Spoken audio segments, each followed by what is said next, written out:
Hermanos y hermanas en Cristo, hoy, me dirijo a ustedes no desde la distancia solemne de un trono, sino desde la cercanía de un pastor que conoce el olor de sus ovejas y camina en medio de su rebaño. Siento el peso de sus preguntas no formuladas. Veo en sus ojos el reflejo de un mundo que parece haber perdido el rumbo. Un mundo que cada vez le resulta más ajeno y ruidoso. En el silencio de sus corazones, percibo un anhelo profundo, una pregunta que resuena como un eco persistente. ¿Qué calla la Iglesia? ¿Qué secretos se custodian tras las imponentes puertas de bronce de sus archivos? ¿Qué verdad espera su momento en la penumbra del Vaticano? Hoy, esa pregunta no quedará sin respuesta. Hoy, con la ayuda de Dios, esas puertas se abrirán de par en par. Ante mí, reposando sobre esta sencilla mesa de madera, se encuentra un manuscrito. No es un simple libro. Es una reliquia viva que ha respirado el polvo de los siglos. Un testigo silencioso de la historia. Durante generaciones, ha permanecido en el lugar más oculto y sagrado de nuestro depósito. Guardado con un celo mayor que el de cualquier corona o tesoro material. Sus páginas, amarillentas y frágiles, fueron escritas por la mano temblorosa pero firme de mis predecesores. Aquellos pontífices que tuvieron que guiar la barca de Pedro mientras el mundo ardía en las llamas de la guerra, la persecución y la apostasía. Tiempos en que la fe era puesta a prueba de maneras que hoy, en nuestra relativa comodidad, apenas podemos comenzar a imaginar. Las palabras que contienen no son suposiciones, ni leyendas piadosas para consolar a los niños.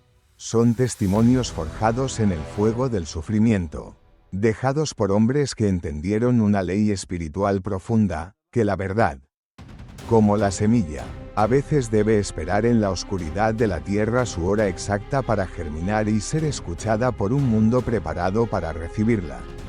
Y esa hora, amados hijos e hijas, finalmente ha llegado. Cuando mis dedos tocaron por primera vez este pergamino, no solo percibí el olor del papel antiguo y la tinta desvaída. Sentí el aliento mismo de la historia. Un aliento pesado, denso, como el aire inmóvil que precede a una gran tormenta. Porque estas palabras no contienen meramente recuerdos de un pasado lejano. Llevan en su esencia la estrategia nacida de la necesidad. La oración susurrada en la angustia y la profecía que mira a través de los siglos. Durante mucho tiempo, muchos de nosotros creímos que ciertas tradiciones de nuestra Iglesia, esos ritos y oraciones que nos son tan queridos, nacieron de manera espontánea, como flores silvestres brotando de la vida cotidiana de los fieles. Pero aquí, en estas líneas trazadas con esmero, descubro una verdad mucho más profunda y deliberada. Cada oración que rezamos, cada rito que celebramos, cada detalle simbólico, por pequeño que nos pareciera, formaba parte de un gran y meticuloso plan. Un plan destinado a un único y sublime propósito: proteger la llama inextinguible de la fe de los vientos huracanados que pretendían apagarla. Un plan que conocía a la perfección el valor del silencio oportuno y la fuerza imparable de la palabra pronunciada en el momento justo.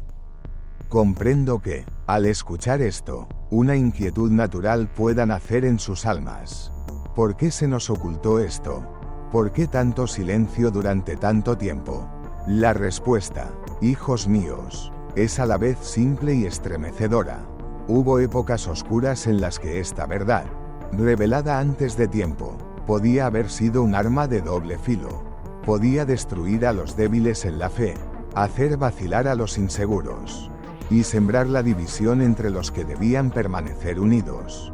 Por esa razón, se guardó como un tesoro en el sagrario más íntimo de la Iglesia, transmitiéndose de un pontífice a otro, como un fuego sagrado que no podía ser expuesto a la intemperie, a la espera de un tiempo de madurez. Pero hoy, el mundo ha cambiado drásticamente. Vivimos en una era paradójica, una era de comunicación total y de soledad profunda, una era en la que la mentira grita desde miles de pantallas con una estridencia ensordecedora. mientras la verdad apenas se atreve a susurrar. Una era en que los pueblos, distraídos por el brillo de lo efímero, pierden su alma sin siquiera darse cuenta, desplazada por el vacío existencial y una indiferencia que congela el corazón. Y en este contexto, he comprendido que esconder esta luz por más tiempo no sería prudencia, sino una traición imperdonable a todos aquellos que la buscan con un corazón sincero. Por eso, mirándolos directamente a los ojos, a ustedes, que están aquí en esta sala, y a cada uno de ustedes que me escucha a través de las pantallas en los lugares más remotos del mundo, les hablo con el corazón en la mano. No les relato una historia fascinante por mera curiosidad histórica. Abro estas páginas sagradas porque sé que en ellas se encuentra la respuesta a la pregunta que leite en el fondo de nuestra alma colectiva. La pregunta que muchos temen formular en voz alta: ¿cómo podemos conservar la fe viva y ardiente cuando todo a nuestro alrededor parece derrumbarse? Al abrir el manuscrito, mis ojos se posaron en las primeras palabras, escritas con una caligrafía elegante pero descolorida por el paso del tiempo. Decían: quien sostiene la verdad, sostiene una espada, pero la espada debe permanecer sabiamente oculta en su vaina hasta que llegue la hora señalada para la batalla. Hijos míos, esa hora ha sonado.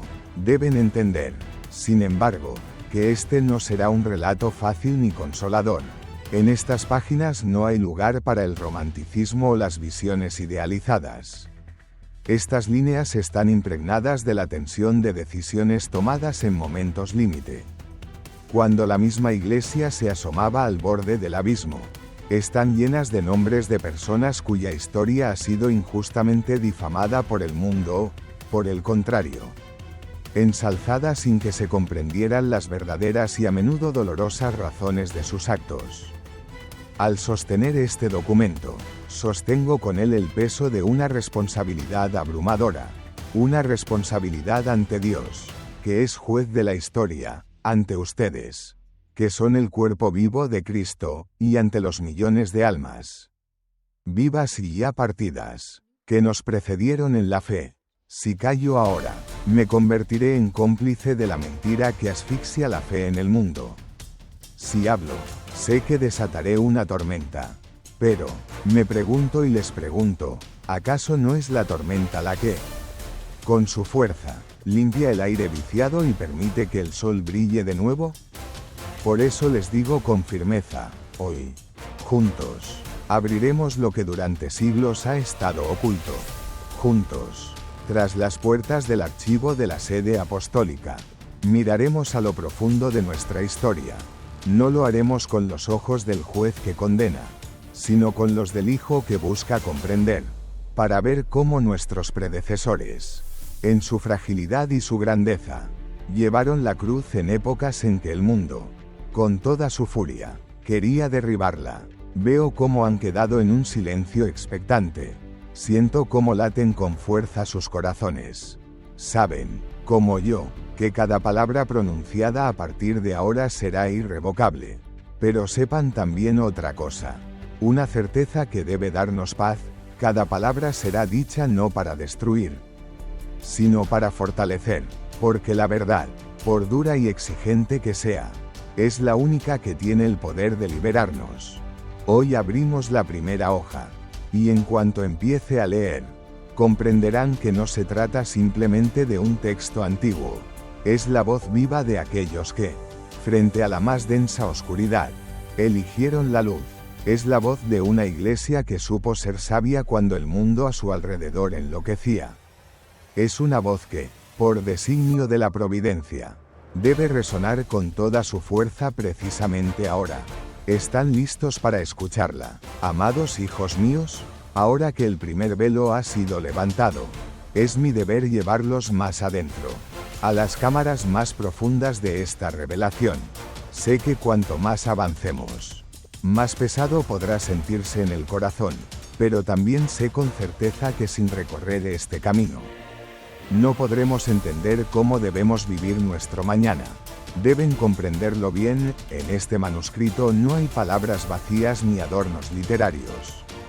Cada línea es el testimonio de una decisión tomada en una hora de peligro extremo. Aquí no existen las casualidades ni el «siempre se hizo así».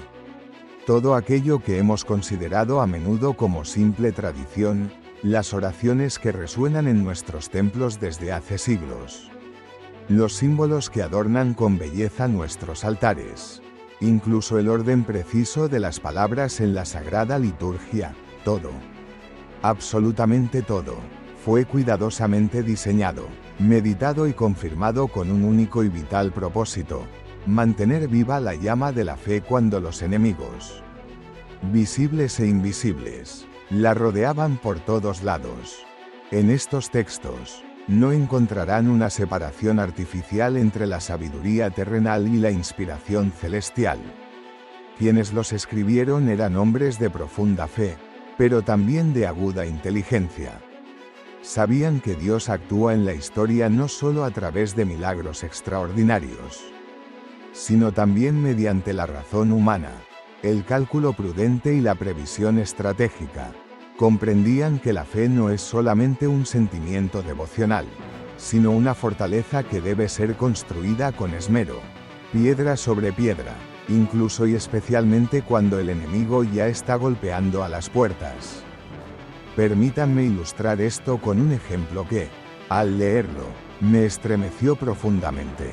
Todos conocemos una oración que muchos consideran simplemente una bella y elevada composición poética sobre la paz y la unidad.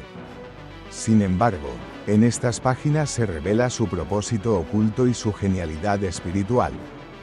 Fue creada como una contraseña, una señal de reconocimiento para los fieles en tiempos en que la Iglesia estaba siendo desgarrada por cismas y herejías. Esta oración se proclamaba públicamente desde el púlpito, pero solo los iniciados. Aquellos que habían sido instruidos en secreto, sabían que en el orden preciso de sus palabras se ocultaban instrucciones vitales: a dónde debían huir, cómo proteger los libros sagrados y los vasos litúrgicos, dónde encontrarían refugio seguro. Era, en esencia, una oración escudo, una oración puente, una oración memoria. Les daré otro ejemplo. En el manuscrito se describe una ceremonia que hoy nos parece solemne y venerable, pero quizás sin una utilidad práctica evidente. En realidad, fue concebida con una precisión asombrosa para que, en pleno desarrollo del culto, se pudiera sacar discretamente del templo a aquellos que estaban en peligro de ser arrestados o asesinados. Los sacerdotes, sin interrumpir la oración y sin alertar a los espías, cambiaban sutilmente el ritmo y la melodía de los cantos litúrgicos.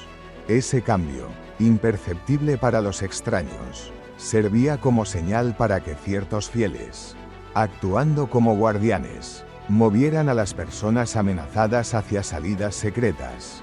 Algunos solo veían un simple cambio de melodía, otros, en ese mismo instante, encontraban la salvación de su vida. Quiero que comprendan la profundidad de esto. No se trataba de juegos de espionaje. Era una guerra espiritual por la supervivencia de las almas. Y nuestros predecesores sabían cómo librarla sin perder jamás ni la fe en Dios ni el honor. El documento también contiene registros de decisiones que el mundo moderno, con su juicio a menudo superficial, no dudaría en calificar de polémicas. Hubo tiempos en que la Iglesia, para preservar su integridad interna y proteger a su rebaño, aceptó hacer concesiones externas, aparentando debilidad o conformidad. Sé que en nuestros días muchos exigen una transparencia y una franqueza absolutas a cualquier precio. Pero en aquellas circunstancias extremas, una posición abiertamente desafiante podía haber desencadenado persecuciones masivas, la destrucción de incontables templos y la aniquilación de comunidades enteras. A veces, para salvar la vida de un cuerpo, es necesario retroceder un paso, solo para poder regresar después con más fuerza y ganar la batalla decisiva. Todo esto nos demuestra una verdad fundamental: Las tradiciones que hemos heredado no son piezas de museo. Inertes y polvorientas. Son armas forjadas en el combate. Escudos templados en el dolor. Instrumentos de salvación creados como respuesta a amenazas concretas. Amenazas que, aunque creíamos superadas, hoy están regresando. Sí, lo digo con toda claridad, están regresando. Porque al leer estas líneas, no veo solamente historia, veo un espejo profético de nuestro propio tiempo. Hoy, los enemigos de la fe son más sutiles, pero no menos peligrosos. Ya no queman templos con fuego, sino que desalojan a Dios de los corazones con el hielo de la indiferencia. No siempre atacan de frente con la espada, se infiltran silenciosamente en las mentes. Pervierten el significado de las palabras. Ridiculizan lo sagrado y lo presentan como algo anticuado y opresivo. Por eso mismo, los mecanismos de defensa que funcionaron entonces no son necesarios ahora, aunque debamos adaptarlos a una nueva forma. Les revelo estos secretos no para que admiren la astucia estratégica del pasado, sino para que comprendan una lección vital para el presente. La fe requiere sabiduría, firmeza y la capacidad de actuar en la sombra si eso es necesario para proteger la luz. Porque la luz no siempre se manifiesta con un resplandor cegador. A veces, para sobrevivir a la noche más oscura, debe ocultarse tras un velo denso, esperando pacientemente el amanecer. Y sí, sé que no faltarán quienes digan, eso es engaño, es falta de transparencia, pero yo les responderé con la verdad del corazón, es prudencia. Es caridad pastoral. Si hubierais vivido en aquellos tiempos terribles, habríais dado gracias a Dios por esa falta de transparencia, porque habría salvado vuestra vida y la de vuestra familia. No podemos permitirnos el lujo de mirar la historia con los ojos cegados por la comodidad y la seguridad de nuestro siglo. Debemos mirarla con los ojos de aquellos que se arrodillaban en capillas subterráneas, rezando en susurros, porque al otro lado del muro ya se oía el paso de las botas de los soldados. Hoy les digo, mucho de lo que está guardado en estos registros debemos traerlo de nuevo a nuestra vida. No para vivir con un miedo paralizante, sino para estar preparados con una esperanza vigilante, porque la amenaza puede llegar de repente, y entonces ya no habrá tiempo para recordar qué hacer. Estas páginas no son solo historia, son un plan de acción para el alma. Y si somos sabios, extraeremos de él todo lo que necesitamos para conservar la fe, también en el siglo XXI. Veo en sus ojos una mezcla de miedo y esperanza. Es normal, es humano, pero les ruego que dejen que la esperanza sea más fuerte, porque no estamos indefensos. Somos herederos no solo de una doctrina sagrada, sino también de una sabiduría práctica acumulada al precio de innumerables vidas y oraciones. Y esa sabiduría, hijos míos, debe revivir de nuevo. Ahora, debo mostrarles algo más profundo todavía, algo que nadie fuera de un reducidísimo círculo de guardianes de secretos ha visto jamás. Si el manuscrito del que les he hablado era el corazón palpitante de la sabiduría oculta, lo que sostengo ahora en mis manos son sus ojos. Ojos que miran a través de los siglos, que ven más allá de las apariencias. Sostengo el códice. Su encuadernación de cuero se ha oscurecido con el paso del tiempo, pero el dorado de su relieve central aún brilla con una luz tenue, como queriendo recordarnos que lo que contiene es precioso y eterno. Aquí no hay simples palabras, aquí hay llaves. Sus páginas no son un texto común para ser leído de manera lineal. Son un tejido complejo y maravilloso de imágenes, símbolos, mapas celestiales y dibujos proféticos, donde cada trazo, cada color, cada figura, tiene un sentido profundo y deliberado. No hay una sola línea hecha sin un propósito. A primera vista, podrían parecer las ilustraciones de antiguas crónicas medievales.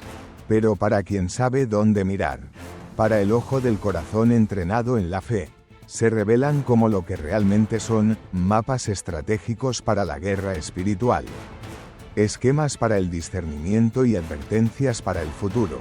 Permítanme describirles una de sus hojas. Se representa una gran plaza frente a un templo, llena de una multitud abigarrada. En el cielo, sobre ellos, hay una señal que recuerda la intersección de dos potentes rayos de luz. Quien no entiende, pensará que es un mero adorno, una floritura artística, pero quien conoce el lenguaje del códice, ve en ello el símbolo del momento crucial en que la fe debe unirse desde todos los puntos cardinales y actuar como un solo cuerpo, o de lo contrario, la luz se apagará. En otro lugar, vemos el dibujo de un río caudaloso que, de pronto, desaparece bajo tierra, para resurgir muchos kilómetros después. Para el espectador común, es una extraña ocurrencia del artista, pero en el lenguaje del códice, significa los largos tiempos de sequía espiritual que la Iglesia atravesaría, tiempos en que la gracia de Dios parecería haber desaparecido de la superficie del mundo, aunque en realidad seguiría fluyendo en lo profundo, en el secreto de los corazones fieles, esperando el momento de la providencia para volver a brotar con más fuerza. También hay imágenes que pueden inquietar el alma. Una de las miniaturas muestra a una multitud escuchando atentamente a un predicador cuyo rostro está parcialmente cubierto por una sombra sutil pero ominosa. Es una advertencia clara sobre aquellos que, a lo largo de la historia, pronunciarán palabras de verdad mezcladas con el veneno de la mentira para apartar sutilmente los corazones de Dios. Y yo les pregunto, hijos míos, ¿no es esta una descripción asombrosamente precisa de nuestro propio tiempo? ¿Acaso no vemos hoy cómo la verdad y la mentira se mezclan en un cóctel tan confuso que incluso un creyente de corazón limpio a veces no puede distinguirlas? En el códice hay también mapas. Sí, mapas, pero no solo de lugares terrenales. Indican las rutas espirituales que la Iglesia debe seguir en momentos de crisis globales. En uno de los pergaminos, vi con asombro los contornos de los continentes, no separados por océanos, sino unidos por finas líneas doradas, como si formaran una red luminosa.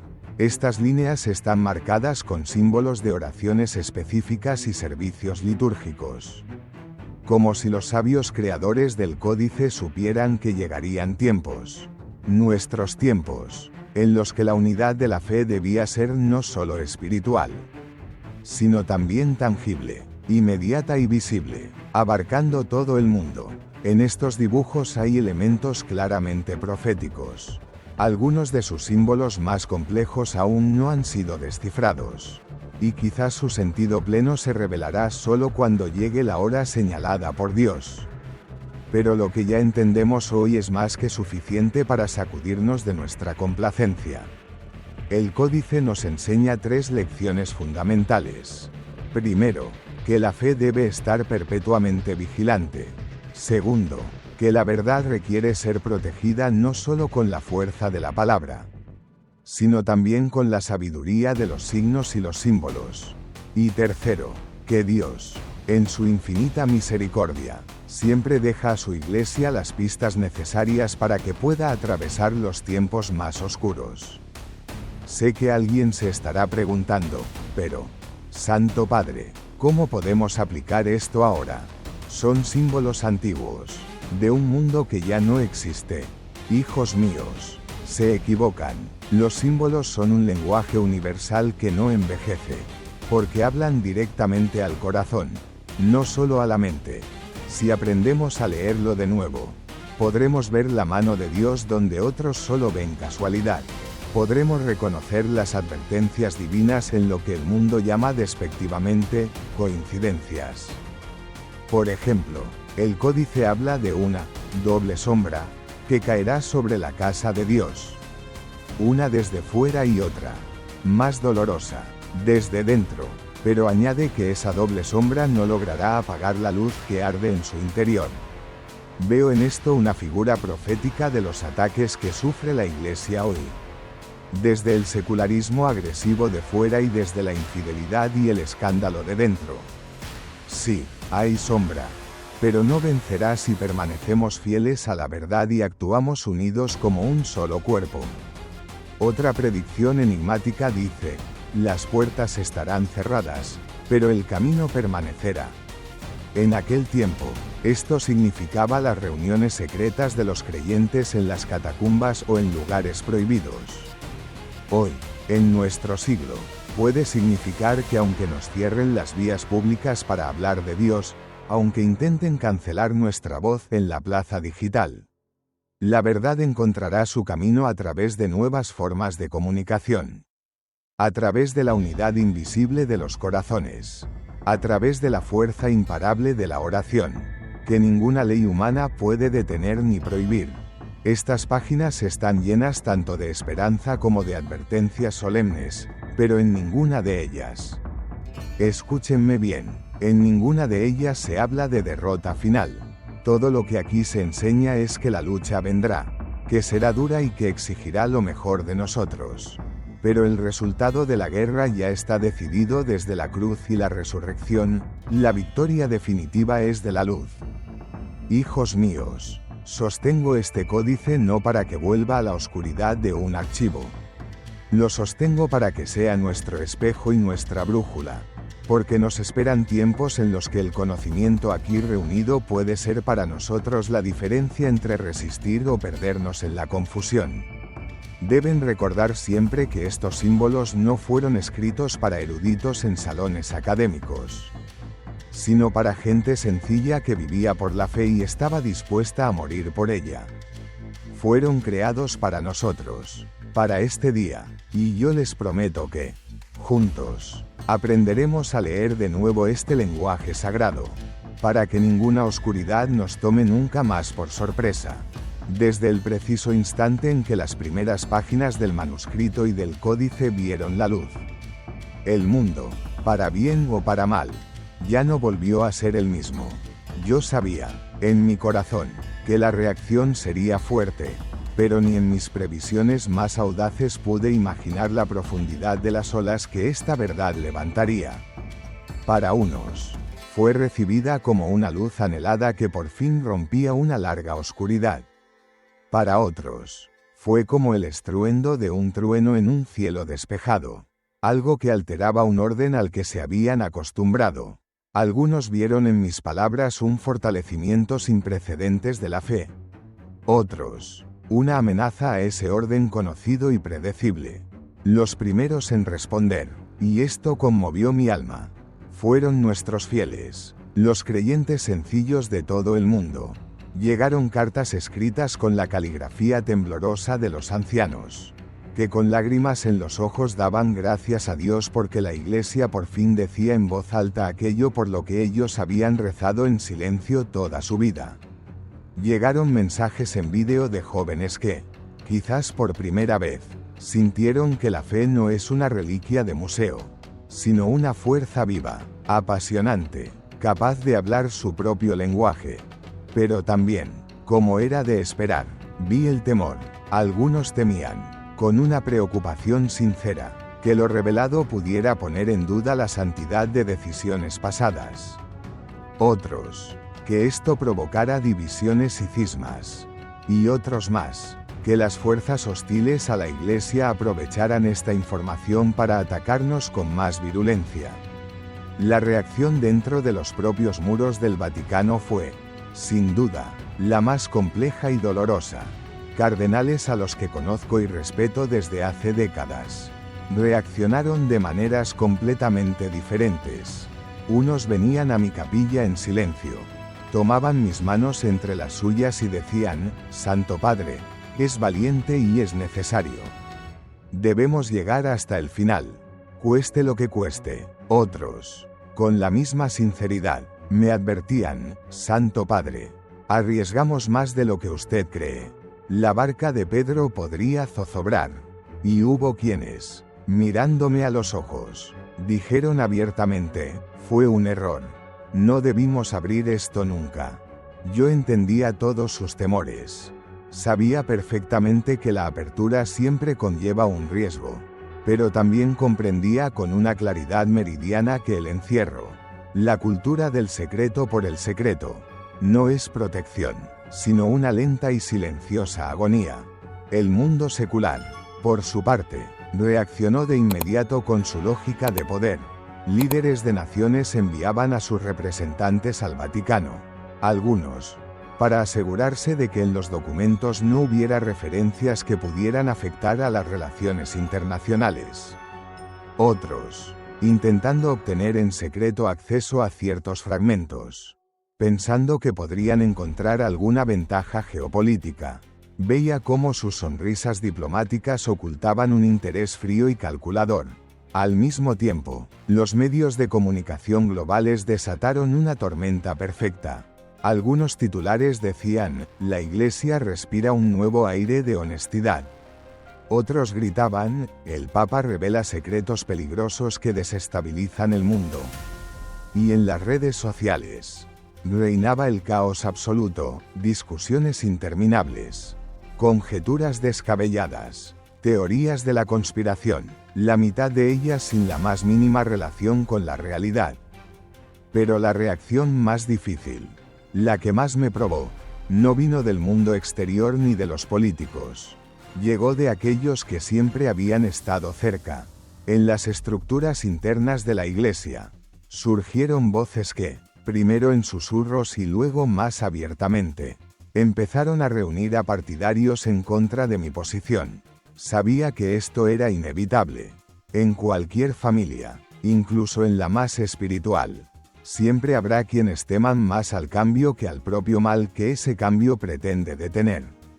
Me reuní con ellos personalmente, uno a uno. Les dije, hermanos, no revelamos estos secretos para crear un sensacionalismo vacío. Lo hacemos para devolver a la fe su fuerza original, para mostrar que nuestro pasado no son cadenas que nos aten, sino raíces profundas que nos sostienen. Algunos entendieron y se unieron a la causa, otros se apartaron, eligiendo el camino del miedo. Hijos míos, les comparto todo esto no para que vean el drama humano dentro de nuestra Iglesia, que siempre ha existido y existirá. Se los comparto para que sepan, para que estén preparados, cada palabra de verdad que se atrevan a pronunciar en sus vidas será puesta a prueba. Pero también les digo con una esperanza inquebrantable, si pasamos este tiempo de prueba con fe y en unidad, veremos cómo la tormenta se aleja y el sol de Cristo se alza sobre una tierra purificada. Pero si callamos por miedo, si nos acobardamos, la tormenta permanecerá y se hará más fuerte. Y un día nuestros hijos nos mirarán a los ojos y nos preguntarán, ¿por qué? Si ustedes sabían, ¿no hicieron nada? Que esa terrible pregunta nunca llegue a pronunciarse. Por eso, me dirijo a cada uno de ustedes que escucha estas palabras. No se queden como meros espectadores de la historia. Sean parte de ella. Digan su palabra de fe. Compartan su visión de esperanza. Apóyense unos a otros cuando la duda o el cansancio aparezcan. Que nuestras voces, unidas, se conviertan en un solo coro. Un coro tan potente que la oscuridad no pueda silenciarlo. Y si están de acuerdo, si entienden en lo profundo de su ser que este tiempo exige acción, no lo guarden para ustedes. Escríbanlo. Dejen un comentario aquí mismo. Que sus palabras sean el inicio de una conversación global que cambie los corazones. Que quien las lea, en cualquier parte del mundo, sepa que no está solo en esta batalla. Les bendigo con todo mi corazón de pastor, en el nombre del Padre, y del Hijo, y del Espíritu Santo. Y ahora les digo, con la autoridad que se me ha conferido, vayan y actúen. Vayan y amen, vayan y sean la luz. Porque la verdad, una vez que ha sido alzada, no puede volver a caer en la oscuridad.